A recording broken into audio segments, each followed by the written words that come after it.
Good morning. Welcome back to the Broadcast Retirement Network. I'm Jeff Snyder. This is BRN AM for Wednesday, April 28th, 2021. And here are our top stories. We'll take a look at the real estate market in the first quarter of 2021, and we'll get some tips for buying or selling a home. Joining me now to discuss this and a lot more is Guy Sabatino. He's a vice president with Long and Foster Real Estate. Guy, great to see you. Thanks so much for joining us on the program this morning. Thanks for inviting me, Jeff. It's a pleasure. Yeah, it's great to talk to you. So what I want to do is get yours and Long and Foster's assessment of the national real estate market. Let's start there, and then we'll talk about the local Mid-Atlantic real estate market. All right. Well, as you know, we're mostly in the Mid-Atlantic region, Long and Foster. However, we belong to Home Services of America, which is everywhere in the nation. So we have a pretty good idea of what's going on out there. And what we're seeing right now is what everybody's seeing and what everybody's hearing in the news is low inventory, never slowed up during the holidays. The market was just fueled. Because of the low inventory, there's a high demand of buyers out there, all going after the same properties, and just a lot of frustration for the buyers. A lot of shock though with the pandemic, the way it was, and how the market, how we all reacted. We just never saw a day where we stopped doing business. I know a lot of people had gone remotely at home, where I was in the office every single day, having sales coming in, having wires sent to from the settlement companies and everything. We just did not stop through this pandemic. Although I will say, yes, the inventory was less, but the agents were out there working extra hard, especially if they were dealing with buyers, because every time they were out there, even right out of the gate. I mean, March of last year, obviously there was a little bit of a slowdown or a pause, especially for the condominium market or what have you. But the rest of the market, everybody was out there trying to take advantage of the opportunities. Yeah.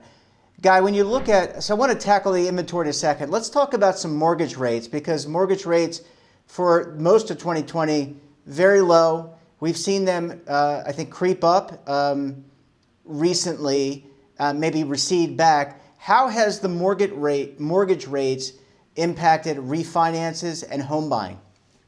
Well, the 2020, the refi business was booming. Obviously, people were taking money out in a more conservative way, obviously, than it was in 2003 to 2007, where we saw a lot of refis. In fact, it was twice the amount of refis done back in that time period. If you remember, there was a lot more loose regulations with the mortgage industry, but now obviously the refis, and everybody was taking advantage of the under 3% and seeing if they could get up, as close to 2% as possible. And so a lot of refis happened, a lot of people taking out cash out refis to do work to their homes or what have you, but not losing the amount of equity that we saw happening. And once again, before the bubble of 2007, and so refis were big. The purchases, buyers were definitely trying to take advantage of that. Again, we have very strong buyers out there. However, you have sometimes as many as 10, 15 buyers on average competing for one property, which is, definitely the houses are selling as soon as they hit the market. The average days on the market in our areas are around 7. The median days or the average days are about 30. The median days are around 7 days on the market. So you're definitely feeling the blunt of this, and people are in such seeking out these properties that everybody's going out trying to do creative ways to find sellers and find properties, because the inventory is just not there. So we're seeing a lot of ways to get a little bit creative, sometimes getting too creative out in the market. So but again, when there's this kind of competition out there, to try to find buyers' homes, you're seeing a lot of ways to try to make that happen for their clients. Guy, you mentioned that the lack of inventory, it's something that we've seen nationally. Are you seeing home starts increase in your neck of the woods in the Mid-Atlantic area? Are you seeing builders building developments? Is there developments going on in the Baltimore County area where you are? Yes, I mean there's definitely building. In fact, that we could use more building because of the fact that we're not having the foreclosures like we would have had, and actually we have an group of people that are older now staying in their homes longer. They're spending money fixing up their houses. They have the equity and they have the cash available to do that. The builders are selling them right away, but now they notice that the ability to build right now because of the cost and the inflation of lumber and everything else is actually they're having to reevaluate what they're pricing their homes for. But we are seeing that around the DC, Virginia areas. Some areas there's just not a lot of places to build. So, but the ones that are out there, absolutely, they're selling, and it's amazing what the buyers are willing to accept right now. And because the supply is so low and the demand so high that it's the sellers can choose to put down whatever they want. They can make sure that there's no appraisals, no contingencies on home inspections, which definitely put people at risk. But it's amazing as we continue to struggle with the supply and demand factor, what buyers have been willing to accept right now, that they went since the last bust, being a lot more, conservative about their approach to buying a house. But what we're seeing right now, everything's out the window. Yeah. Last question for this segment, Guy. In terms of, we saw a lot of people, move out of the larger cities and kind of relocate to some of these these other, suburban areas to kind of get out of the wave of COVID. Maybe they were thinking about moving because they wanted to start a family. Maybe the pandemic kind of just accelerated that move. When you look at the types, the ages of people, are you seeing certain generations of people move, or is it really just a cross section of America? It's mature. It's people middle aged like myself, younger demographic. Well, we have everything out there right now. I think we've seen the millennials who have been sitting back, and millennials are up to 40 now or whatever. So you're seeing them turning around and now purchasing. They have the money. They're willing to spend more money than the generations before, as far as if they want the in-ground pool put in right away, if they want that perfect kitchen.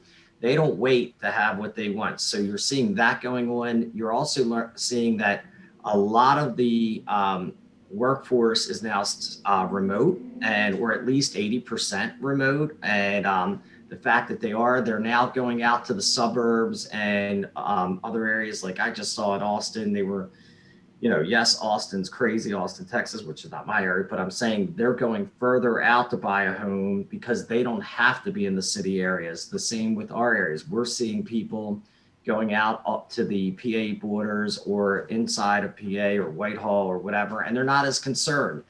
They can go to, if they're working inside of DC, now they only have to go there 20% of the time versus 80% of the time. And that is affecting the way they purchase. And we're seeing those prices go up. When I saw that people before with the first, with the 2004, 2005 and 6, when people were buying and they couldn't buy inside close to the city, in the suburbs around the cities, they were going out reaching because they couldn't get anything else. And we also saw that those prices changed drastically when the market went back down.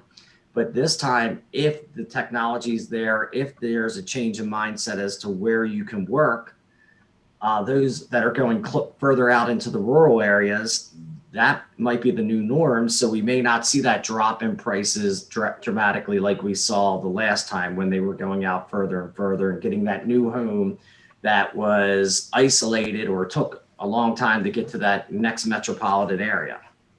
Yeah, it's going to be interesting to see. I think this is certainly a trend to watch. The work from home certainly has shifted things, and I think it's going to really be indicative of the migration of Americans around the country. Guy, I want to take a quick break. When we come back, we'll talk to Guy and get some of his tips for buying and selling real estate in 2021. You're going to want to stay tuned right here on BRN AM.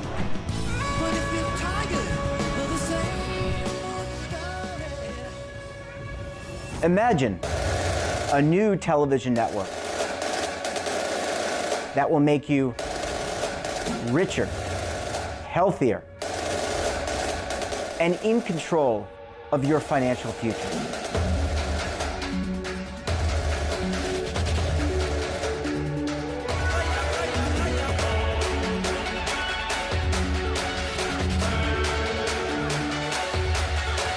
This network is for the policewoman in Nashville, Tennessee, the baker in Dubuque, Iowa, the teacher in Lexington, Kentucky. We want to make the idea of savings and retirement culturally relevant. But what do you see as a defining issue of the midterms? Especially for the smaller businesses. I mean, they are the lifeblood of the American economy.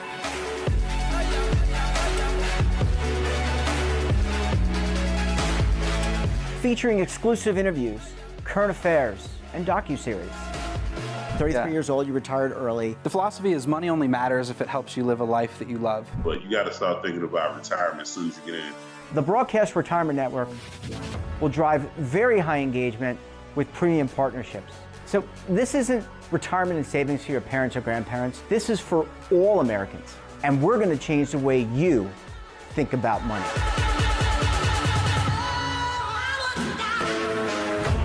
Welcome to the next frontier of retirement and savings.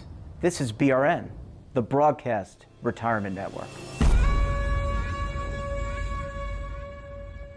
Are you stuck with a low credit score? A credit report and score that's causing you to be denied credit or pay higher interest rates than others for the same things? Then do what Terrence did and call Credit Repaired for your free credit evaluation to help restore your credit. I started thinking about buying a new house, and my score wasn't where I needed it to be. I called and spoke with one of the representatives, and we just had a good conversation, and I liked what he was saying. Just one call for his free credit evaluation was all it took to start back on the track to repairing his credit. I'm seeing the deletions and I'm getting the report, so I know something's being done. It does make a difference to me. All it takes is one call to get started. Credit Repair has given me a second chance to have a better credit score. Don't let a low credit score hold you back another day. Do what Terrence did and make the call for your free credit evaluation. Call 800-819-4152. That's 800-819-4152. Again, 800-819-4152. Welcome back. We're talking to Guy Sabatino of Long & Foster Real Estate. Guy, thanks so much for staying with us this morning. Great to be here. So, we talked about this national real estate market here in the U.S. We talked about it in the Mid-Atlantic. Let's get some tips for buyers and sellers, knowing that there's a lack of inventory, knowing that, housing starts, they're starting houses, but we're not yet there to matching that deficit of what's available. What are some of the tips that you recommend to clients of your agency? Okay, with the situation with the sellers and buyers, clearly there's a different topic going on here because it's such an extreme seller's market that we're in right now.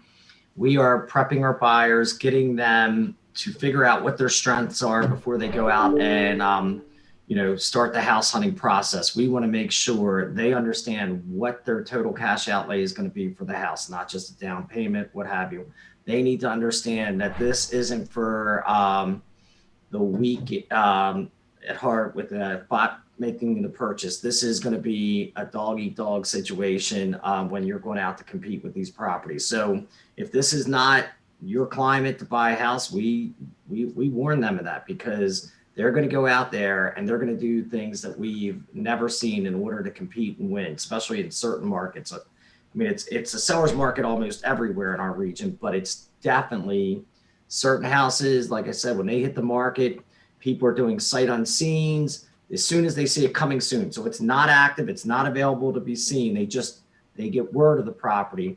They are already writing offers, escalation clauses, going well beyond the price, turning around and removing the appraisal contingency, removing the home inspections, saying they can have free rent backs, giving earnest money deposits, which are the money ahead of time to say, I'm very serious about buying this house, and which is a risk to our clients. I mean, and we actually make them sign contingency disclosure forms, understanding the risk of some of these things they're doing. Because after they settle and after the dust settles down, they go, wow, what did I just do? I wanted to, not that they didn't want to buy the house, but they know they gave up, had to give up a lot to get that property. Now, we're not seeing, and that's the other thing, the forecast. Some people are saying there's going to be a bust, the inflation's going to go up. If the interest rates go up a little bit, this $1.9 trillion has to affect something. But others are saying, no, we didn't sell as many houses as we were anticipating in 2020. The demand is out there. There's the millennials, there's the other people staying put in their houses and just fixing them up. There's the foreclosures and distress sales that aren't hitting the market. Some are saying aren't going to hit the market till January of 2022. So if that's the case, we see a strong 2021, 2022. So if they're going to purchase and they're serious about it right now, they have to be willing to understand what that means. So we have a lot of education we're doing to our clients right now, so they understand it. As for the sellers, we have to let them know we're going to put the house on the market. This is what we're going to do for the marketing. But at the end of the day, it's going to be competitive. And there is buyer's remorse out there sometimes. They get in, they do these sight unseens, they get into the property and they realize, wow, this house is going to take more work than we thought to fix it up or whatever, in certain cases. And those houses do go back on the market. So some of our strategies are to really pay attention, be the backup offer, pay attention to see if that house is going to hit back on the market and be ready to pull the trigger. It's just very interesting. Like I said, I've been through this market. I've been managing offices since 2000, been in it since the mid 90s. But even the seller's market of the past is not like the seller's market right now. And we know we have the pandemic variable was definitely one of the features that slowed up some sales and would have naturally occurred in March and April of last year. Guy, you mentioned the risks of buying sight unseen or waiving some of these contingencies. Are you seeing, I guess you're seeing property owners just not even do micro repairs or, just repairing a roof that typically you would do, when you were putting your property on the market, right? You would make, you pretty up your property and you make sure that because you would have an inspection, a home inspection, you would see the roof get improved, or you'd have water damage in a bathroom or something get improved. I mean, does that make buyers nervous? It's very interesting. I mean, the training and the prepping I did, educating agents and saying, look, we need to have these HGTV looking houses. That was 6 months before the pandemic. And I was telling it a client of ours, I had to meet for one of my agents, and we sat down and we went over everything. And I said, look, this is what you got to do. This is what you got to do to match your flooring. This is what you have to do to your bathrooms, whatever. And now, if you have a client who has a house that's been dinged up because it's a big family and they're just not fixing the house up or whatever, and their pets are destroying it or whatever, they're still going to buy it. It's insane, the difference. Now, does it get the optimal price? No. So we weigh it out, and you weigh out, all right, if I put $30,000 into it, is it really going to get me $45,000? Before in a down market, we were just fixing up houses sometimes to make sure it would get under contract quicker than the others. Maybe not that they were going to get dollar per dollar on the fix up of the issue that we're talking about, the repair issue. But in this market, you're absolutely right, Jeff. If we have someone that doesn't have the means, although we have products out there now that'll allow us to get repairs done, and because the equity does exist, they can actually sell their house and then pay those vendors after the repair is done. But for the most part, if they want to put it on as is, there's plenty you've got not only the regular traditional buyers, you've got more flippers out there, more investors out there, more people willing and having the equity to take that house. And the thing that's amazing now is when these buyers are getting beat out, they go to their family members, and now family members are much more willing to help out the millennials that are buying now than we saw back in, say, once again, the last big sellers market. Yeah, well, maybe they don't want them to come live with them. Well, they might have had them down the basement so long they were ready to send them off. So yeah, I agree with you. Well, Guy, we're going to have to leave it there. There's so much more to uncover and follow with this market. Thank you so much for joining us on the program, and we look forward to having you back on the program again very soon. Absolutely. Thanks again, Jeff. Take care. Have a great day. And that wraps up this episode of BRN AM. Have a topic of interest, someone you think we should talk to, then drop us a line. And don't forget, for all the information in retirement markets, technology, personal finance, so much more, all in one place, check out today's edition of our daily newsletter, The Morning Pulse, and of course, our website. We're back again tomorrow, so until then, I'm Jeff Snyder. Stay safe, keep on saving, and don't forget, roll with the changes.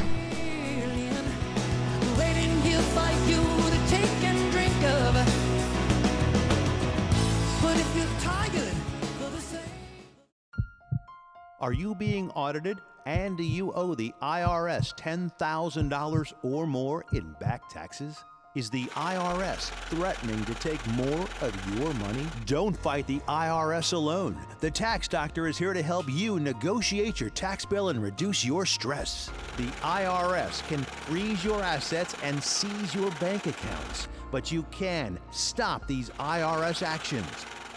The Tax Doctor will work with you using our years of experience to represent your case to help you get the best resolution under the IRS guidelines. Help is here to deal with the IRS to reduce your stress. We've handled thousands of cases, so we know what we're doing. If you owe $10,000 or more in back taxes, do not call the IRS alone. Call a Tax Doctor now for a tax emergency analysis. Call 800-224-6439.